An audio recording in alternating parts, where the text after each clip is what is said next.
Yesterday, the couple's teenage son, Dylan, took the stand and dealt a major blow to his father's defense testimony. Andrea Bowling had gone through every formal step required to become a foster parent. Hours of instruction, physical checkups, screenings for substances, fingerprinting, and a detailed home review. Every official line was neatly crossed off. Yet what truly distinguished her couldn't be verified by forms. It was something far less measurable, an openness to care deeply, without conditions. She embraced Dylan without pause, determined to provide what every child should experience: safety, comfort, and someone who meant it when they said, "You matter." But no matter how prepared she was, Andrea couldn't rewrite what had already happened in Dylan's life. Some stories arrive mid-chapter, and even the kindest hearts can't rewind them. In a system often focused on signatures and checklists, Andrea's quiet presence offered something rare: simple, human kindness. Those 12 days under her roof weren't just a placement, they were a pause from everything else. For a short time, bureaucracy took a coffee break, and Dylan was given something better than protocol. He was cared for, not just administratively, but with the kind of warmth that doesn't show up on reports. Although Dylan's early life had been filled with instability and emotional weight, the time he spent in Andrea's care brought something different, something quieter. She couldn't erase the struggles he had already faced, nor could she change the path that brought him to her doorstep. But what she could offer, what she did offer, was genuine kindness, a sense of safety, and the feeling that he wasn't just another name in a file. For once, he was seen not as a case, but as a child worthy of comfort. But before we begin, I just want to say thank you to my amazing viewers and subscribers. Your support through likes, shares, and comments means the world to me. Your engagement helps make these stories even more meaningful. If you're new here, don't forget to hit that subscribe button and join our growing community of true crime enthusiasts. Tucked into a weathered trailer in the quiet town of Otway, Ohio, lived a family that seemed to fit the picture of modest, everyday life. Daniel Groves, 41, spent his days working at a local farm supply store. Jessica Groves, 39, once worked in healthcare as a licensed practical nurse. They had a teenage son, Daniel Jr., and from a distance, their life appeared entirely average, maybe even forgettable. But sometimes the most unremarkable scenes are the ones hiding the most uneasy truth. Just beneath the surface of their ordinary life, the Groves family faced quiet complications that didn't quite match the picture they presented. Daniel had a past entanglement with the justice system and was still under supervision for an earlier incident involving store property. While regular check-ins were part of the deal, Daniel often sidestepped them, sometimes with help from his teenage son. It was an odd kind of teamwork, not to solve a problem, but to make sure no one noticed it in the first place. Jessica, once admired for her dedication as a nurse, was facing her own personal struggles. Her license had quietly expired in October 2018, and it was unclear when she had last been active in her profession. By mid-year, both she and Daniel seemed to be withdrawing, health issues, emotional strain, and lifestyle changes subtly pulling them into a cycle they hadn't planned for. It wasn't loud or sudden, just a quiet drift into something more difficult. This wasn't a tale of a single misstep. It was a slow fading of structure where small concerns began to layer into something harder to ignore. Red flags didn't wave, they whispered. And systems meant to help were, as they sometimes are, just a few steps behind the moment they were needed most. By October 2018, Jessica began to feel the subtle reminders of the life growing inside her. At 5.5 months pregnant, the physical signs were impossible to miss. But so was the emotional weight that came with them. It was in that moment that things became real. Not in the dramatic sense, but in the quiet realization that life was shifting, whether she was ready or not. Her son, Daniel Jr., just 14, had already picked up on the changes around him. He had seen his mother retreat a little, tired more often, less present. not quite herself. He didn't have all the answers, but he could feel that something was off, and in the way that only young hearts can, he hoped. Maybe, just maybe, the arrival of this new baby would bring something different, something better. After all, every family deserves a chance to begin again, even if they've already started unraveling. On the morning of January 10th, 2019, Daniel and Jessica arrived at Southern Ohio Medical Center just as the hospital settled into another slow winter morning. The atmosphere was routine, but by 5:25 a.m., it became clear that Jessica was in the final stages of labor. Still, something about the moment didn't quite fit. There was a heaviness in the air, not dramatic, just noticeable to those who were paying attention. Nurse Darian Lice, known for her calm presence and sharp instincts, sensed that something was off. Jessica seemed emotionally distant, her posture guarded, her responses brief. She avoided basic questions about her pregnancy and declined a standard test. What caught the team off guard was her physical stillness. Even while fully dilated, Jessica showed little reaction. It wasn't stoicism, it felt more like absence, as if she were somewhere else entirely. With concern growing quietly among the staff, an alternative method was used to collect the information they needed to ensure safety. The results confirmed suspicions that had already been forming. Daniel sat quietly in a corner of the hospital room, his eyes heavy with thoughts he kept to himself. His body language showed unease, as though he carried a weight far beyond the moment. Yet Jessica's steady presence seemed to hold him back from expressing it openly. Those working nearby felt the tension too, the kind that suggests something important is being left unsaid, hovering just beneath the surface. As Jessica's delivery grew closer, Daniel finally spoke, his voice soft and hesitant. He shared a difficult truth. Jessica had used heroin only 2 days before arriving at the hospital. This admission deepened the concern already present in the room and added urgency to the team's efforts to care for both mother and child. Shortly after, Dylan James Groves entered the world, arriving nearly a month early and weighing just 5 pounds 10 ounces. The medical staff moved swiftly to support him, focusing on helping him breathe and stabilize. Yet the initial tests brought immediate worries. Routine screenings revealed Dylan's exposure to several controlled substances before birth, confirmed by follow-up lab results. From his very first moments, Dylan's small body showed signs of distress. His limbs shook, and his muscles moved erratically as he struggled to adjust to the new environment. His cries were soft and faint, barely audible over the gentle hum of medical equipment. Those quiet sounds, fragile and restrained, left a lasting impression on the nurses, one recalling she had never seen a newborn exert so much effort simply to find calm.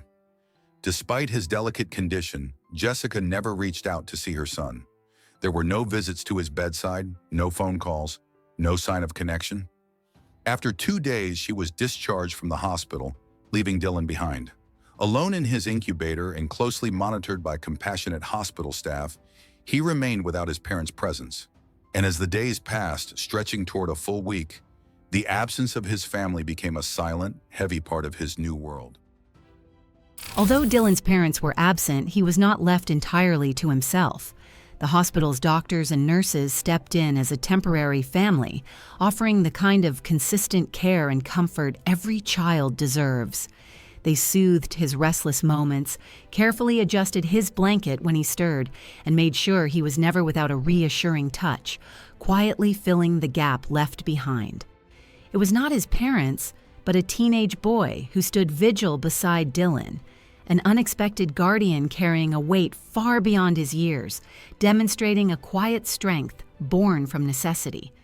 When it came time for the hospital to decide Dylan's next step, the choice was clear and resolute. He could not return to his biological parents. The unanswered questions and serious concerns were simply too many. Instead, a new chapter began when Andrea Bowling stepped forward to care for him. Andrea was far more than a temporary placement. She became the steady presence Dylan hadn't known he needed. Her arrival quietly shifted the course of his life towards something more hopeful. On January 15, 2019, Andrea, a dedicated school teacher with a giving spirit, received a call that would subtly reshape her future. On the other end was a request.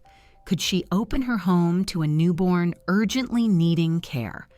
Without hesitation, Andrea responded with an immediate and heartfelt yes. What followed was a ripple of kindness from those around her. A cousin brought over a crib, a friend from her church offered a high-tech baby swing, and neighbors pitched in with essentials big and small. Within hours, Andrea had gathered all the necessities: soft blankets, diapers, tiny clothes, and, most importantly, the community support needed to give Dylan a chance at a fresh start. On the evening of January 16th, just after 6 p.m., Andrea arrived at the hospital to meet Dylan for the first time. The nursery she had prepared was ready and welcoming: soft lighting, freshly laundered linens, and everything placed with careful intention. She was prepared not only to bring him home, but to offer stability, warmth, and kindness. Over the next 12 days, Andrea devoted herself fully to Dylan's care. She took leave from her teaching job and committed to being present around the clock. She described Dylan as fragile and gentle, with eyes that tracked her voice with quiet curiosity. His small hands trembled slightly, and his legs moved restlessly, lingering signs of withdrawal. Yet in her care, for the first time, he experienced a space where he could find rest and a chance to heal. During restless nights, Andrea was always close by to comfort Dylan. When he fussed, she gently swaddled him in soft blankets and sang quietly, her voice soothing the fragile moments. Day by day, his movements grew calmer and his cries softened. Slowly, a sense of peace began to settle over him. Then something extraordinary occurred. Dylan offered a smile, small but unmistakably warm, that seemed to brighten the room. That brief expression became a powerful sign of hope, a reminder of the fresh start Andrea wished to provide. Throughout those 12 days, Andrea did more than offer shelter. She gave Dylan a glimpse of what life could feel like in safety and care. Photos from that time show a baby wrapped in love, surrounded by those who believed in his potential. Though the time was short, it was filled with meaning. Through her dedication, Dylan experienced something rare and precious: unconditional love. For just 12 days, Dylan knew what it meant to be nurtured, protected, and cherished. In Andrea Bowling's home, he was met with gentle hands, steady support, and a heart that asked nothing in return. But that peaceful chapter was nearing an unexpected, deeply emotional end. On January 25, 2019, a meeting took place at the Scioto County Children's Services Office. Present were Andrea, Dylan's biological parents, Daniel and Jessica, and social worker Patricia Kraft. Daniel announced he had arranged a 6-month leave from his job at Rural King and expressed his readiness to care for Dylan full-time. The discussion then turned to the conditions set by Children's Services. Both parents were reminded of the crucial requirements: counseling, therapy, and strict adherence to court orders. These were firm steps intended to ensure a safe and supportive home for Dylan. Despite her best hopes, Andrea couldn't quiet the growing sense of worry within her. After nearly 2 weeks with Dylan, she had come to understand what a stable environment meant for him. With a careful tone, she shared her concerns with Patricia, particularly about Daniel's possible continued substance use. Patricia, following protocol and relying on recent negative test results, assured Andrea that Daniel had no serious violations on record and had passed his latest screening. Because of this, they were moving forward with plans to reunite Dylan with his biological family. What Patricia wasn't aware of, and what Andrea silently feared, was a weakness in that testing process. No one had directly supervised the collection of the sample, and later it would be suggested that Daniel's teenage son may have provided it instead. On January 28th, a day that would stay with Andrea, she was asked to bring Dylan back to his parents. The moment itself was quiet but weighed heavily on her heart. Dylan, too young to understand, was simply going along with the changes around him. But for Andrea, this was much more than a transition. She packed his belongings with care: the soft blanket he often found comfort in, the small toys he had grown attached to, and neatly folded clothes she had picked out thoughtfully. Along with these, she included a simple note with her contact details and a brief message: "If you need help, please reach out." I spoke those words aloud, Andrea later shared, but deep down, I already feared they wouldn't be heard. Even then, Andrea could not have anticipated what the days ahead held, or how much remained unseen. Although a formal agreement prohibited Jessica from returning home without direct supervision from Children's Services, she moved back that very same evening.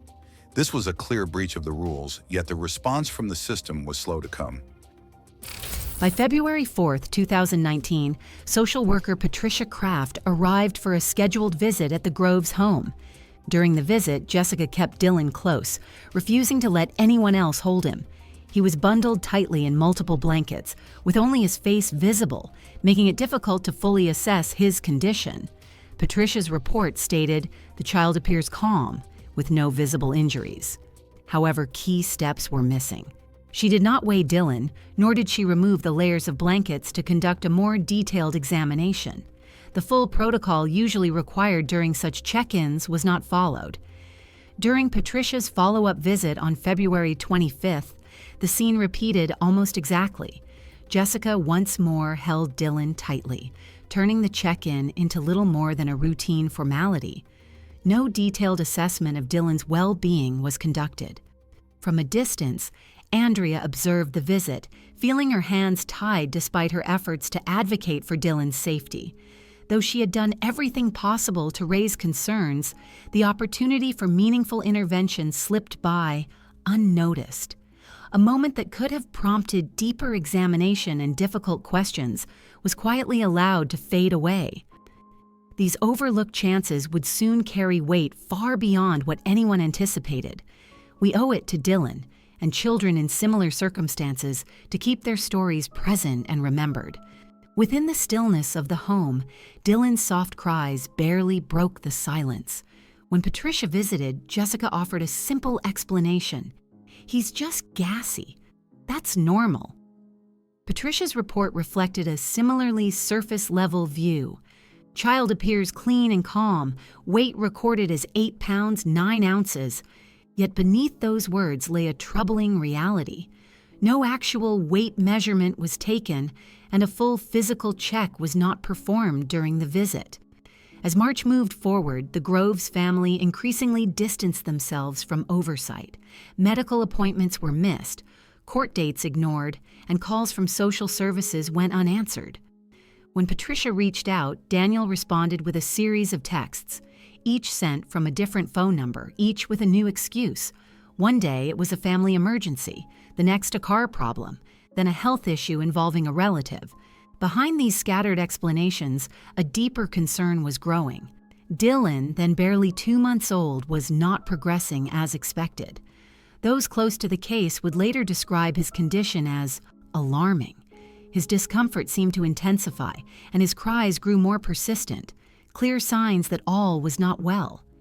Jessica, struggling with her own difficulties, appeared increasingly overwhelmed. Daniel, though aware of the mounting stress in their household, did not intervene or seek help. On March 7th, Dylan was scheduled to see Dr. Hudson for an important checkup. The family did not attend. Despite follow-up calls and letters from the doctor's office, no response was received. By March 28th, Patricia arrived at the Groves home for what would ultimately be her last scheduled visit. Once again, Jessica held Dylan closely, preventing others from interacting with him as before. Once again, Patricia's report offered no cause for alarm. Child appears healthy, no visible injuries. Yet Dylan's teenage brother would later reveal a different reality. He described noticing unusual marks on Dylan and signs of discomfort, details that had gone unmentioned in official reports. When he inquired, the parents gave a vague explanation about something having fallen in the room, leaving more questions than answers. That evening quietly became a pivotal moment. It marked the final recorded interaction connected to Dylan's care. When Daniel did not return with Dylan, social worker Patricia Kraft felt a growing unease. She launched a determined search, revisiting the Groves home day after day, making countless calls and pursuing every lead she could find. Yet, the family had vanished without a trace. On April 24, 2019, out of increasing concern for the other child in the home, Scioto County Children's Services intervened by removing 15-year-old Daniel Jr. from school and placing him with extended family. By April 30th, with all communication from the Groves family cut off, Patricia filed an official missing person report. Responsibility for the case then shifted to law enforcement. On May 20th, Captain John Murphy from the Sheriff's Department spotted Daniel and Jessica Groves riding an ATV near their property. He activated his sirens to stop them, but the couple quickly disappeared into the dense woods nearby, beyond the reach of patrol vehicles and the law. Weeks later, on June 10th, authorities arrived at the Groves' home with search warrants in hand. Jessica answered the door and stunned investigators by saying, "Children's Services already took Dylan months ago. Leave us alone." Her claim directly conflicted with the official missing person report, deepening the confusion and concern. Jessica was taken into custody without incident. Daniel surrendered himself later the same day. The next morning, detectives questioned both parents. Jessica remained distant and unresponsive, her demeanor cold and guarded. Daniel appeared visibly unwell and unsettled. Initially, they both stuck to their story, that Dylan had been removed months earlier. But under persistent questioning, Daniel finally admitted the truth. When he returned home on March 28th, he found Dylan had passed away in his crib. He described the baby as showing no signs of injury and said the cause was natural. Later that evening, Daniel agreed to assist investigators in locating where Dylan might be found. A search team, accompanied by K-9 units, was sent to the wooded area near the Groves property. Daniel indicated that Dylan was inside a container, but was unclear about the exact spot. After hours of searching, nothing was discovered, and it became apparent he was leading authorities in circles, an unsettling moment of frustration for all involved. 2 days later, investigators employed a careful tactic. Daniel and Jessica were left alone in an interrogation room, unaware their conversation was secretly recorded. What followed was striking. Not a discussion about their children, but a casual chat about their pets and concerns over how the investigation might affect them. The emotional disconnect was both surprising and heartbreaking. Faced with this evidence, Daniel finally changed his account. On June 12th, he directed officials to a concealed well deep within the woods. Rather than a traditional well, it was more a pit, about 30 feet deep, spring-fed, and unreachable by vehicles. Firefighters had to carry equipment by hand to the site. The team tried to pump out the water, but it refilled quickly. As a last effort, they used hooks to search the bottom. Eventually, they retrieved something heavy. What emerged was deeply disturbing and left a heavy weight on those present. 2 plastic storage crates, locked and chained shut, were pulled from the water. Inside, beneath layers of material and weighted down, were items connected to Dylan. The care taken to keep these containers submerged suggested a grim intention. News of the discovery spread quickly, stirring a mixture of grief, disbelief, and quiet anger in the community. Andrea Bowling, who had cared for Dylan during his brief foster stay, organized a vigil in his memory, a tender, somber farewell to a young life that had briefly known love before slipping away. In the following months, Dr. Susan Brown conducted a clinical review of Dylan's case, uncovering a deeply troubling medical picture. When Dylan was found, his weight was just 4 pounds, 8 ounces, far below what would be expected for a child his age. The medical team observed clear signs of prolonged decline, details that left a profound impact on those involved. On January 6, 2020, the trial of Jessica and Daniel Groves began. The proceedings spanned 5 days and were open to the public. The case gripped viewers, not only for its complexity, but also because of the parents' striking emotional detachment during key moments. The hearings became a focal point nationally, with each testimony peeling back layers and revealing more of the painful truth behind this tragic story. Staff from Southern Ohio Medical Center were among the first witnesses to take the stand. They detailed Dylan's birth and the immediate medical concerns that were evident at the time. Following them, detectives Adam Giles and Captain John Murphy outlined the complex timeline of the investigation, helping to connect the dots for the court. Jessica Bird, a counselor with expertise in substance abuse recovery, along with juvenile court official Greg Dunham, spoke about the system's involvement and the critical responsibilities that were overlooked. As their testimonies unfolded, a clearer picture emerged, one that exposed the hidden difficulties beneath an otherwise unremarkable exterior. Among the testimonies, social worker Patricia Kraft stood out emotionally. Though her face was obscured during the live broadcast, she recounted her visits to the Groves' home and the missed chances to protect Dylan's long-term welfare. She appeared on the stand twice, each time adding layers of insight. However, the most somber testimony came from firefighters Steve Gill and Dan Shai, the team responsible for recovering Dylan's remains. They presented photographs that filled the courtroom with a heavy silence. Pointing to one image, Dan Shai explained, "This is the crate as it surfaced." They had carefully retrieved the container using ropes and specialized tools, fully aware of the delicate nature of the task. The painstaking process revealed just how much effort went into hiding the truth. Dr. Susan Brown, who led the medical review, shared her observations with calm clarity. She noted the condition of Dylan's chest, upper arm, and forearm showed signs that didn't reflect a natural progression. The overall pattern suggested physical stress that warranted serious attention. As the hearing progressed, Assistant Prosecutor Julie Cook Hutchinson carefully revisited Jessica's prior statements. Jessica had mentioned that March 27th had been especially difficult, calling the next day a turning point. Yet when asked to explain what exactly happened, her responses lacked detail.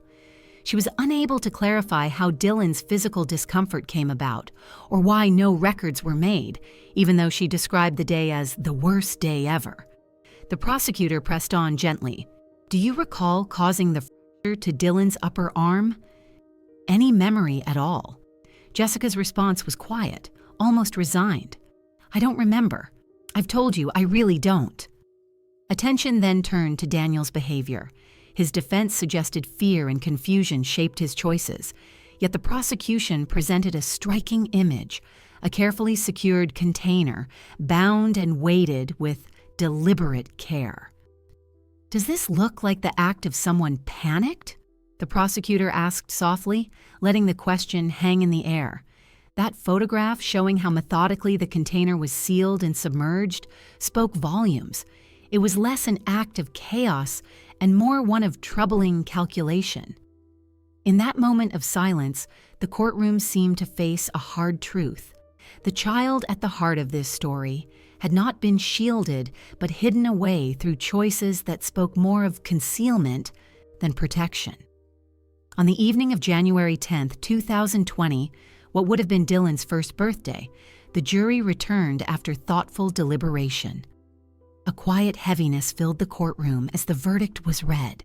Jessica Groves was found guilty on all 11 counts and sentenced to life without parole, plus 32 additional years. Daniel Groves, acquitted of the gravest charge, was convicted on 10 others and sentenced to 47 years to life. Dylan James Groves lived just 77 days, barely over 2 months. During that brief life, he was lucky enough to spend 12 days surrounded by warmth and care in the home of Andrea Bowling, a woman who gave him a glimpse of the safety he so deserved. The remainder of his short time was marked by uncertainty and missed chances, days that might have unfolded differently had warning signs been heeded. As the judge's gavel struck, those present were left with a heavy truth. Dylan's story transcended dates and facts. It became a symbol of how vulnerable lives can be overlooked when support systems falter. Rest in peace, little Dylan. You are remembered, not only for the hardships you endured, but for the awareness your story now inspires. If you've stayed with us through this story, we invite you to take a moment of reflection on how systems could improve and how communities must rise to protect those at risk. These stories are never easy to hear, yet they are essential. Your attention helps ensure they remain in the light, not forgotten in the shadows. We owe it to children like Dylan to carry their stories forward. If this story touched you, please consider subscribing, sharing, or leaving a comment. Your support helps amplify the voices of those who cannot speak for themselves. Thank you for watching. Your involvement shines a needed light and reminds us all why these stories matter. Stay with us as we continue to share stories that deserve to be heard.